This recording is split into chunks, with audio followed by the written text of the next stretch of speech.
Well, good morning. Happy Thursday to you. It's good to see you again. And happy 4th of July. I am sitting here coloring one of the fun sheets that we put in your activity box this week. And it is celebrating 4th of July. God bless America. So I am having a lot of fun coloring this. Maybe you've already pulled yours out. Maybe you are just pulling it out, but nonetheless, you should have some markers that we have provided you with your activities and colored pencils. So pull those out and spend some time just enjoying the activity of coloring. Coloring is a great project because it really does relax you, and it gets your mind off of anything that's creating anxiety and stress. It's a great way to redirect any type of behaviors that are negative and just try to focus and have some great quiet time. So hopefully you enjoy that and as much as I have, because I love doing those as well. We also included another coloring sheet because July 1st is Canada Day, and we have a lot of fun inserts for you to do with your family in honor of Canada Day as well. And one of those is a crossword puzzle. You'll have, let's see, your crossword puzzles, some fun Canadian trivia figures and fun facts, a word search, and some Canadian inventions that I was not aware of. These are some really fun things to thank Canada for. One is an electric oven or garbage bags, and let's see, what was the egg cartons? Wow, thank you, Canada. But hopefully you enjoy some of these great fun facts that we've included. Also some fun celebrity quizzes. And of course, what is a day without laughter? You gotta laugh. You gotta have fun in your day. That's what we love to do here at Grace Arbor. And I'm here and you're at home, but you know what? We can still giggle together. These are some really great little one-line jokes, funny one-liners by famous people, and just some great little animal jokes and things to hopefully make you smile in your day or get a good laugh. So I hope you enjoy those. You're also going to have a special devotion on Monday. We're starting a new devotion series, and so the boxes that you're going to get this coming weekend will have a new devotion book in it. You don't have it right now. It's coming this weekend, and this is on the Psalms devotion series. So what we're doing is going to start off with the majesty and glory, and then we're going to go through all the Psalms together, or a good number of them anyway, and share a special time every Monday together in that devotion theme on the Psalms. So we will be reaching out to some of the families that would love to share a chapter with us, a different Psalm. And so we look forward to hearing from each one of you on Monday. So be looking out for some communications from me, and hopes that you will be willing to share and be a part of this great devotion series, the Psalms. I really enjoy that. That's one of the favorites that we do here at Grace Arbor, and we just gain so much from what is shared in the Psalms, and it is very encouraging. Well, let's get on with our activity for today. We are again celebrating Independence Day, so we have in your box, we're going to be making this.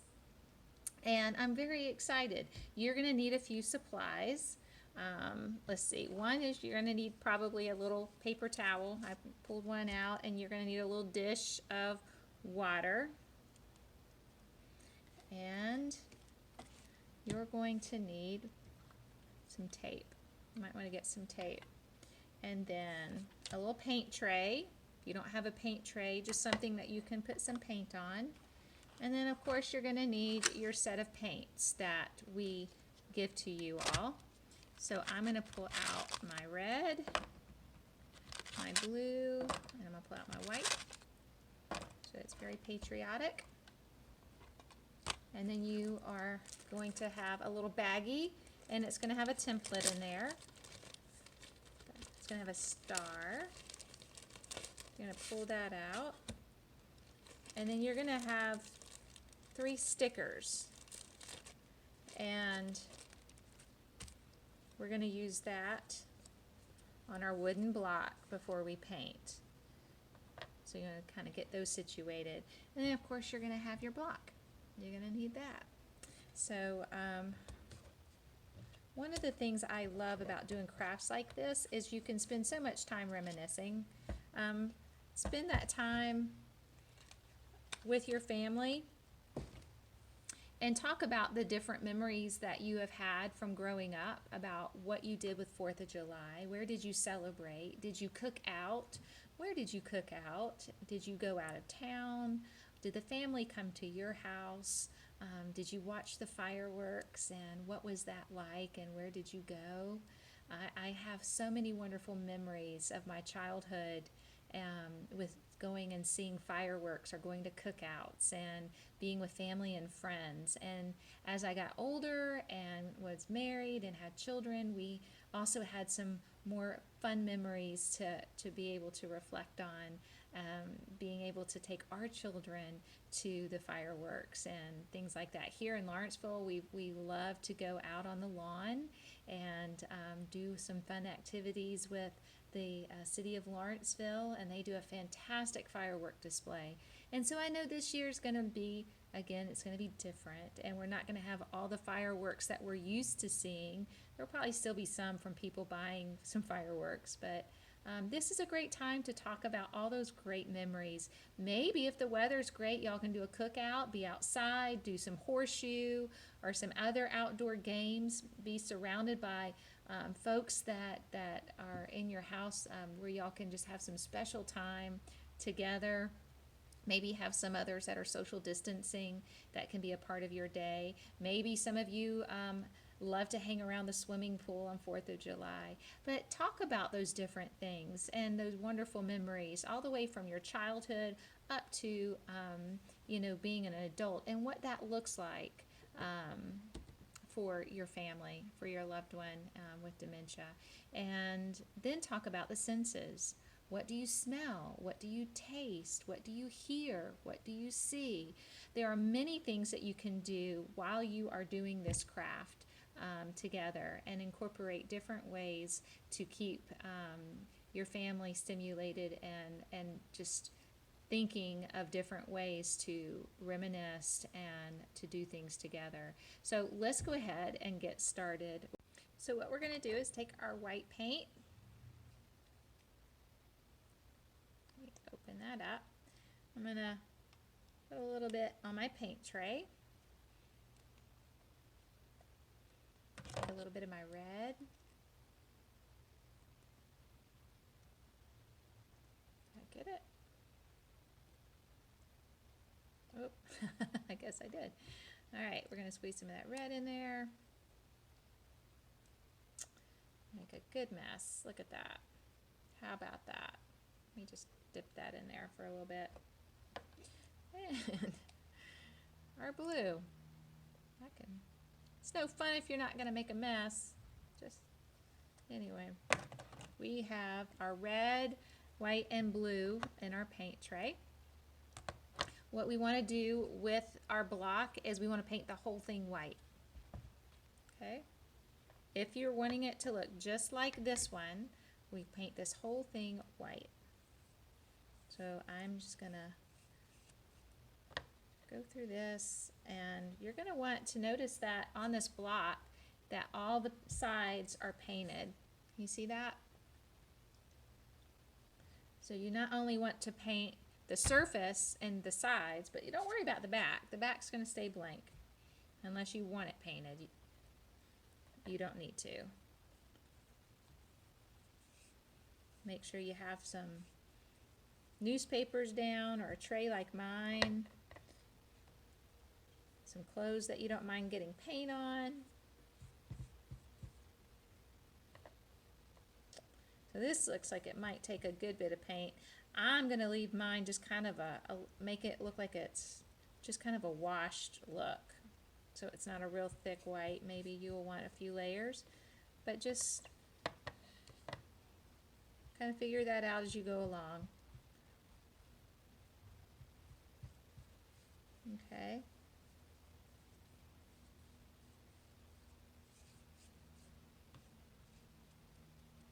That. Looks great. Looks like I'm going to need a little bit more.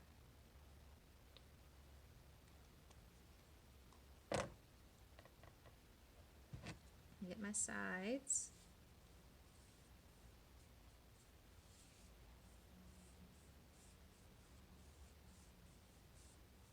There we go.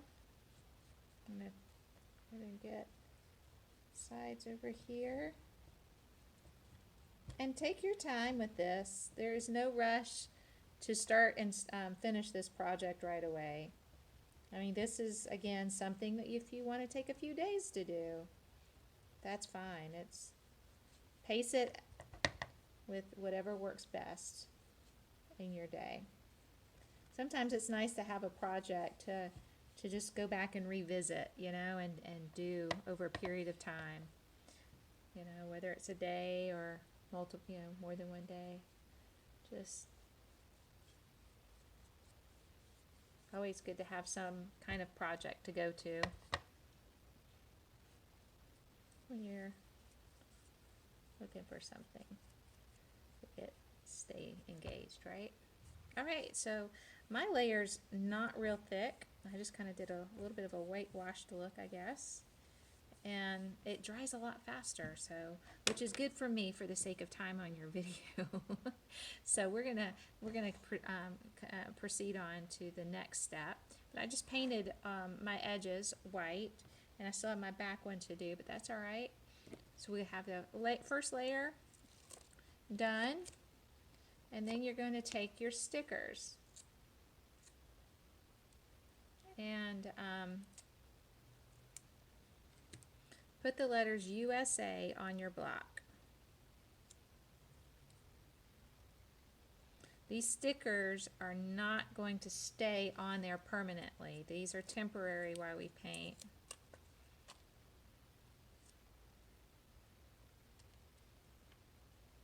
Might have to keep pushing them down. Mine are losing their sticky from the paint, but that's okay.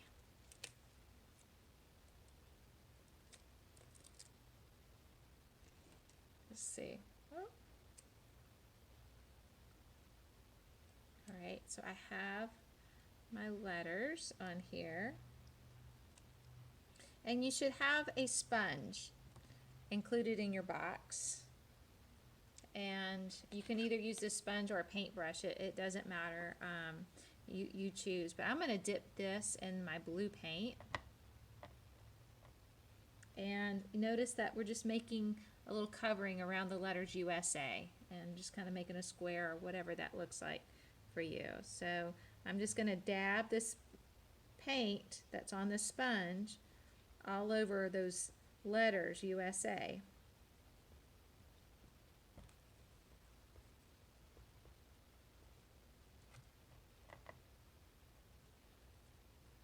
And like I said, you can use your paintbrush. I kind of just like the effect of the sponge. And it helps because I'm mushing down my stickers as I'm doing it. And it doesn't really take a lot of paint either, which is great.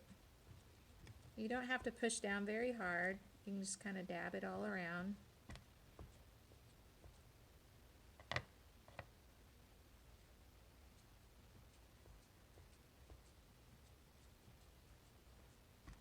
It's very festive. Love this.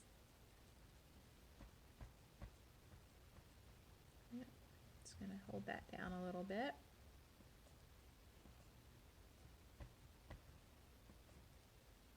Okay.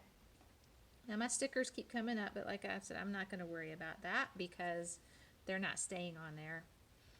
I'm going to take my star template, and that's where you might want to use your tape and tape down your template, or maybe you can just hold on to it like that. And I'm going to take my red and, oh, I'm not going to use my paintbrush. I'm going to use the other side of my sponge. And I'm just going to sponge on the red paint inside the star. You can hold down that template. That's what I'm doing. It seems to be working pretty good, but if it looks like it's going to be challenging, just tape that sucker down.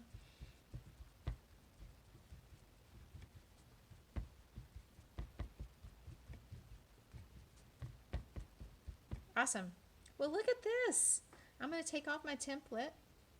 I have my star on there. Ah, I love this. And then I'm going to remove my stickers. Where am I going to put those? Let's see.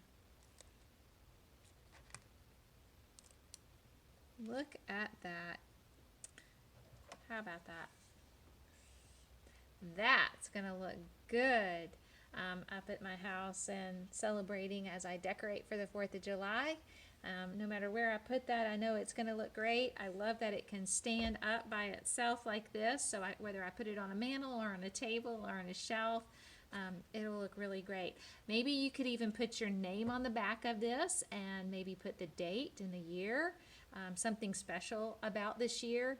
I love to do things like that. When you have festive decorations like this, put a story on the back. Maybe write, again, your name and the date, but then talk about when you were doing this craft during the shelter in place, and that will be something to treasure and to remember and reflect on in the days ahead. So I hope you have enjoyed this activity with me today. I certainly have, and I again want you to post your pictures on our Facebook page. We love to see what end product that you had with your project, what your activity looked like when you were done. So please go out there and post. I hope you all have a wonderful and safe 4th of July weekend, and I look forward to being with you again next Thursday for another activity. So I want you all, please stay safe and stay well, and we will see you next week.